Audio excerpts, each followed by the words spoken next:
Terms के बारे में पढ़ेंगे। Today we will discuss definition of different terms. सबसे पहले हम स्टार्ट करते हैं फ्रीक्वेंसी से।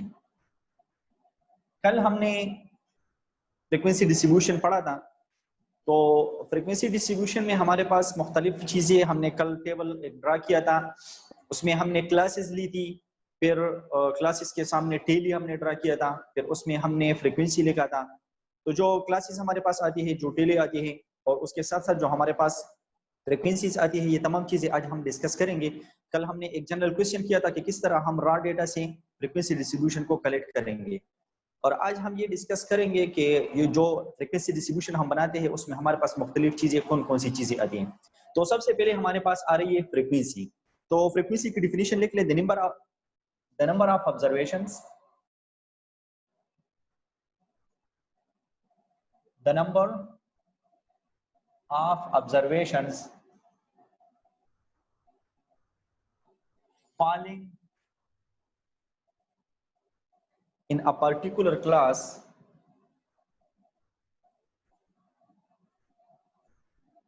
is called frequency। फ्रीक्वेंसी किस चीज को कहते हैं? नंबर ऑफ ऑब्जर्वेशंस है हमारे पास, नंबर ऑफ ऑब्जर्वेशंस कि एक पर्टिकुलर क्लास में हमारे पास जितने नंबर ऑफ ऑब्जर्वेशंस आते हैं उसको हम क्या कहते हैं? उसको हम कहते हैं फ्रीक्वेंसी।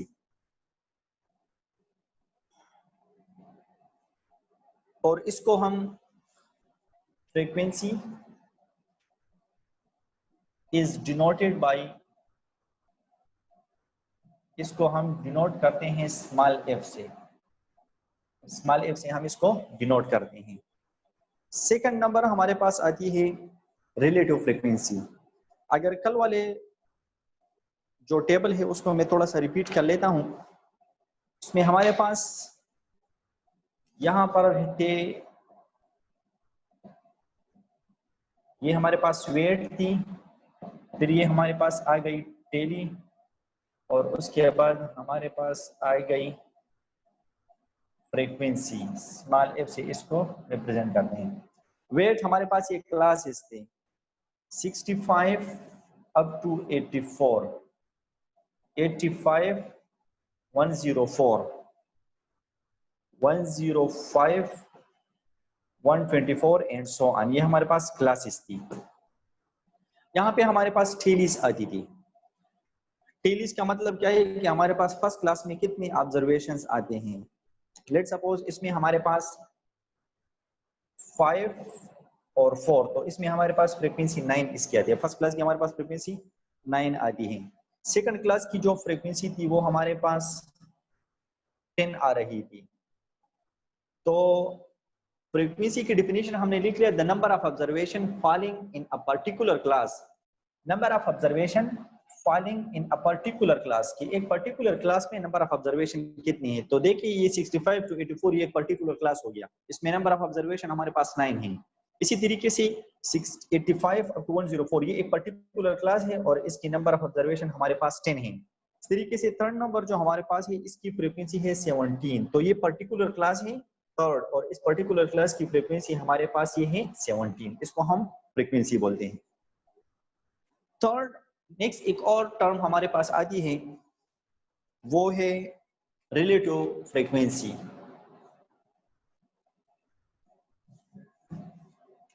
नेक्स्ट टर्म है हमारे पास रिलेटिव फ्रीक्वेंसी।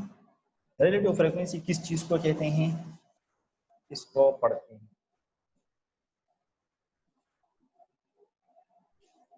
रिलेटिव फ्रीक्वेंसी की डिफिनेशन को देखिए। If class frequencies are divided, if class frequencies are divided by, उसको हम डिवाइडेड करें, किस चीज से डिवाइड करें? Bye total of all the frequency. जो हमारे पास टोटल फ्रीक्वेंसी आती है, total of all the frequencies is called relative frequency, इसको हम relative frequency. If class frequency are divided by total of all the frequencies is called relative frequency। अगर हम class की frequency को टोटल फ्रीक्वेंसी पे divide करें, देखिए हमारे पास at the last summation F का मतलब है कि टोटल फ्रीक्वेंसी, तो ये हमारे पास चूंकि हमने 60 एप्पल ली थी तो लिहाजा हमारे पास ये 60 आएगी, ये हमारे पास क्या आएगी 60 आएगी। हमने चूंकि 60 ऑब्जर्वेशन लिए थे, 60 एप्पल्स हमने लिए थे, तो ये टोटल फ्रीक्वेंसी हमारे पास 60 आएगी। तो यहाँ पे क्योंकि हमारे पास 60 आती है, तो लिहाजा अब रिलेटिव फ्रीक्वेंसी किस चीज को बोलते हैं? If class frequencies are divided by total of all the frequencies, अगर क्लास की फ्रीक्वेंसी को टोटल फ्रीक्वेंसी पे डिवाइड करें, यहाँ पर आ जाए और रिलेटिव फ्रीक्वेंसी किस तरह कैलकुलेट करेंगे आपको मैं बताता हूँ।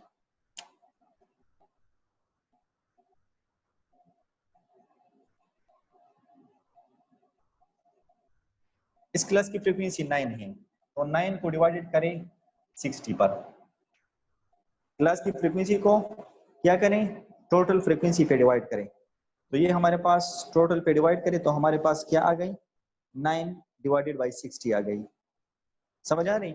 इसी तरह इसको डिवाइड करें, रिलेटिव फ्रीक्वेंसी इसकी आएगी 10 डिवाइडेड बाई 60, इसकी रिलेटिव फ्रीक्वेंसी आएगी 17 divided by 60 and so on, last तक चले जाएं।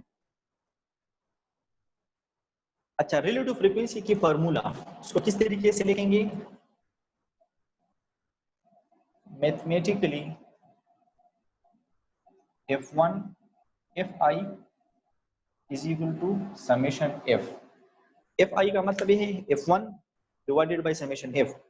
फर्स्ट फ्रीक्वेंसी को टोटल फ्रीक्वेंसी पे डिवाइड करें, सेकंड फ्रीक्वेंसी को टोटल फ्रीक्वेंसी पे डिवाइड करें, थर्ड फ्रीक्वेंसी को टोटल पे डिवाइड करें एंड सो ऑन, इसी तरीके से लास्ट तक आप लोग चले जाए। ये हमारे पास रिलेटिव फ्रीक्वेंसी थी। थर्ड हमारे पास आ रही है cumulative frequency.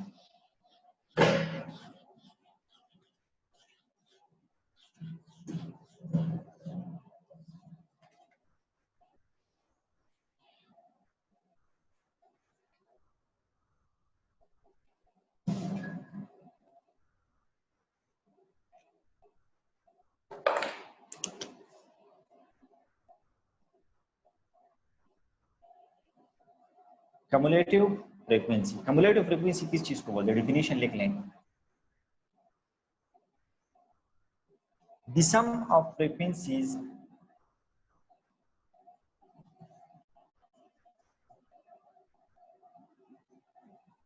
less than or the sum of frequencies less than or equal to some values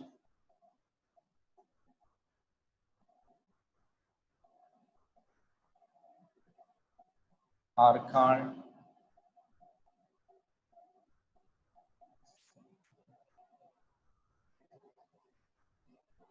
cumulative frequency।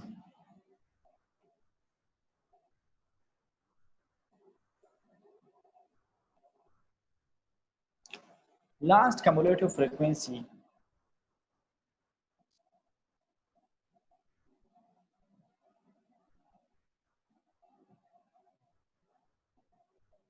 must be equal to summation f। Last जो हमारे पास फ्रीक्वेंसी होगी वो समेशन f के बराबर होगी। किस तरह समझ ले, इस पर मैं आप लोगों को इस पे समझाता हूँ। देखें, कम्युलेटिव फ्रीक्वेंसी का तरीका क्या है कि हम हर बाद वाली फ्रीक्वेंसी को पहले वाले फ्रीक्वेंसी के साथ ऐड करते हैं। यहाँ पे लेट सपोज मैं टेलीकॉफ हटाता हूँ और यहाँ पे मैं आप लोगों को तरीका सिखाता हूँ कि किस तरह हम इसको करते हैं। ये हमारे पास फ्रीक्वेंसी है 9, 10, 17 एंड लास्ट जो है वो summation f is equal to 60 है हमारे पास। अब कम्युलेटिव फ्रीक्वेंसी जो हम कैलकुलेट करते हैं, फर्स्ट फ्रीक्वेंसी को एज इट इज लिख लें, नेक्स्ट में ये दोनों ऐड करें 9 + 10 इज इक्वल टू 19, थर्ड में ये और ये ऐड करें 19 + 17 को ऐड करें 19 + 17, तो इससे हमारे पास आज क्या आ जाएगा 36। फिर ये हो गया, सॉरी ये तो इसी तरीके से 17 के बाद यहाँ पे हमारे पास जो था वो 10 था, फिर 5 था। अब यहाँ पे 36 के साथ 36 प्लस 10 तो ये हो जाएगा 46। फिर 46 के बाद 5 को ऐड करें। What does it mean? First को 8 इज लिख लें, फिर नेक्स्ट के साथ इसको ऐड करें। 9 plus 10 19, 19 plus 17 36, 36 plus 10 46, 46 plus 5 51 and so on. Last one जो हमारे पास फ्रीक्वेंसी होगा, लास्ट वन, तो ये चलता रहेगा। जो लास्ट फ्रीक्वेंसी होगा वो हमारे पास 60 आएगा, क्योंकि हमने इन तमाम को आपस में ऐड किया और इनको ऐड किया, यहाँ पे 60 आती है। लिहाजा यहाँ पे कम्युलेटिव फ्रीक्वेंसी जो लास्ट फ्रीक्वेंसी होगी वो भी समेशन एफ के बराबर होगी। समेशन एफ का मतलब क्या है? हमारे पास जो टोटल फ्रीक्वेंसी के बराबर। कोशिश करें कि जो ये हमारा टाइम होता है तो उसी टाइम पे आप लोग ऑनलाइन रहें, और बाद में बड़ा मसला होते हैं आपको समझ नहीं आएगी।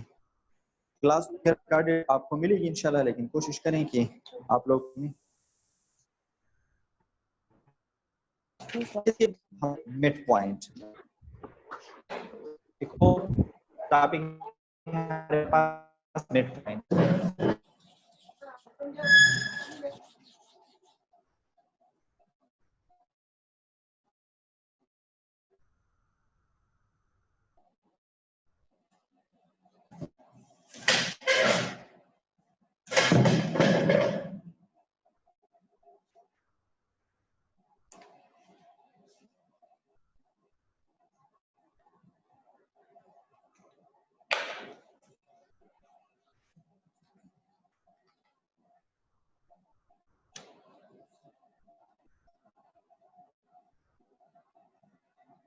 Mid point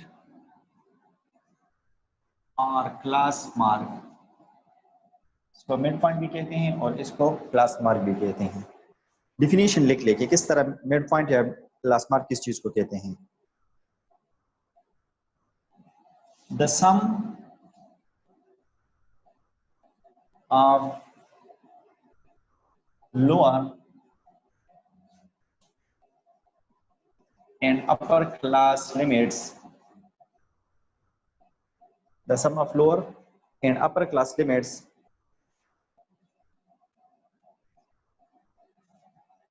are class boundaries। class limits या class boundaries, इनका सम ले लें, डिवाइड बाई 2, फिर उसको 2 पे डिवाइड भी करें, डिवाइड बाई 2, उसको 2 पे डिवाइड करें, is called midpoint or class mark। Midpoint या क्लास मार्क किस चीज को कहते हैं? The sum of lower and upper class limits. देखें ये हमारे पास यहाँ पर आप देखें, फर्स्ट क्लास में हमारे पास, सेकंड क्लास में और थर्ड क्लास में हमारे पास वैल्यूज है। आप लोग अपने रजिस्टर में भी देख सकते हैं। हमारे पास यहाँ पर 85 84 60 सॉरी 65 एंड 84, जो 65 85 और 105 है ये तमाम लोअर लिमिट्स हैं, लोअर लिमिट्स। और ये वाला पोर्शन जो है 84 104 और इसी तरीके से 124 एंड सो ऑन, ये हमारे पास अपर लिमिट्स है। ये लोअर लिमिट्स हैं। ये 65 फर्स्ट क्लास का लोअर लिमिट, 84 फर्स्ट क्लास का अपर लिमिट, 85 सेकंड क्लास का लोअर लिमिट, 104 सेकंड क्लास का upper limit and so on. Definition क्या है? मिड पॉइंट किस तरह कैलकुलेट करेंगे? मिड पॉइंट इस तरह कैलकुलेट करेंगे कि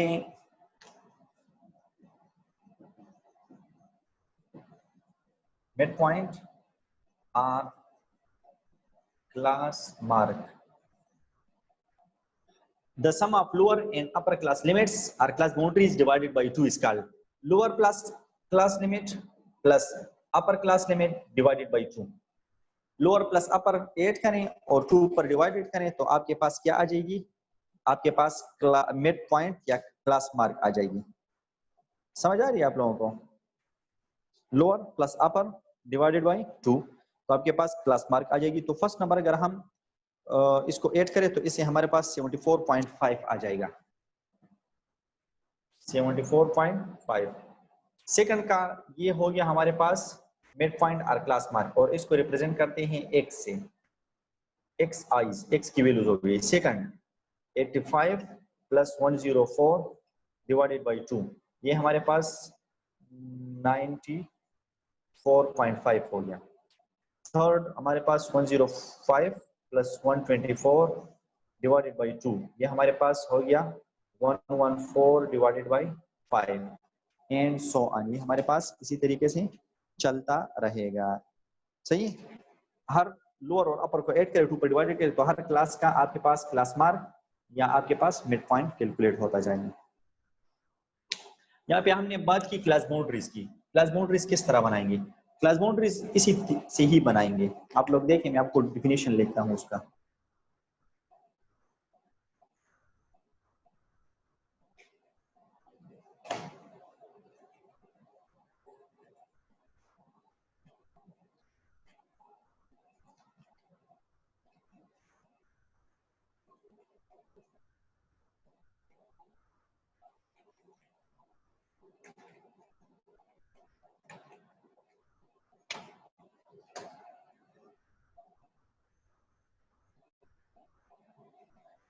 अच्छा, हमारे पास है क्लास बाउंड्रीज।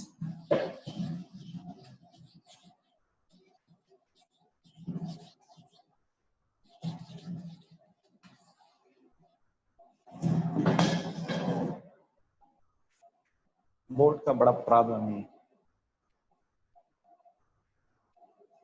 अच्छा, class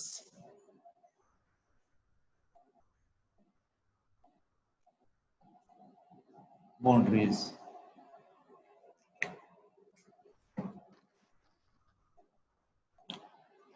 the class limits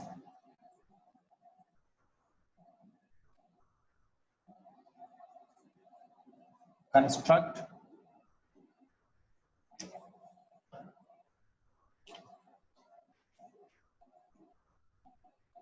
in such a way,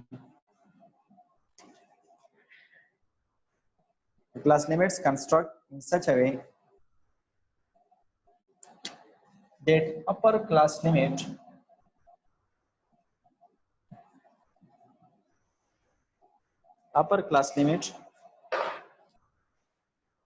of a class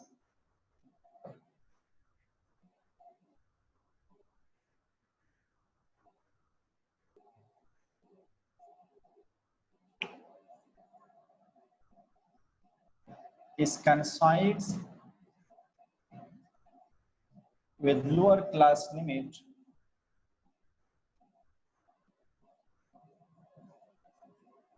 of the other class is called class boundaries.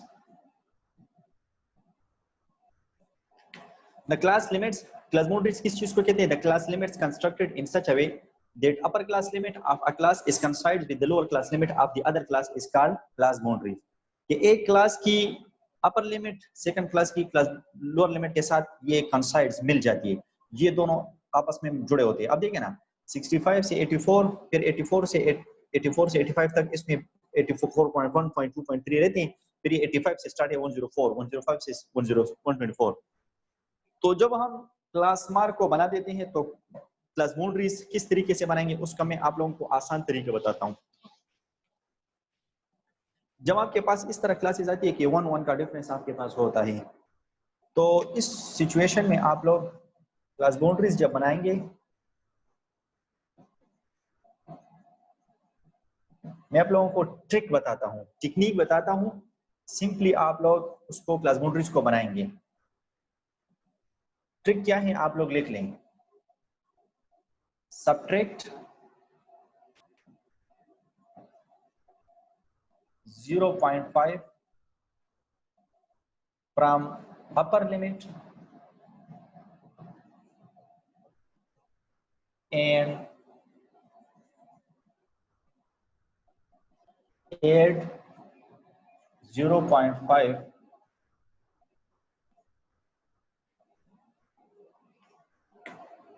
नहीं, इस तरह नहीं, 1 मिनट।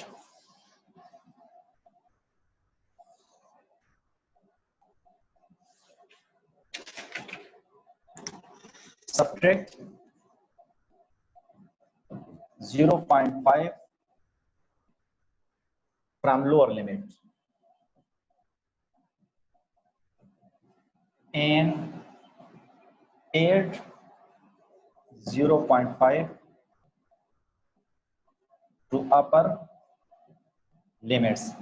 हर लोअर लिमिट से 0.5 को माइनस करें और अपर लिमिट के साथ 0.5 को ऐड करें। हर लोअर लिमिट से 0.5 को माइनस करें और हर अपर लिमिट के साथ 0.5 को ऐड करें। मैं बताता भी हूँ साथ साथ। 65 से 0.5 को माइनस करें तो क्या आएगी? 64.5। अब अपर में 0.5 ऐड करें तो 84.5 हो जाएगा।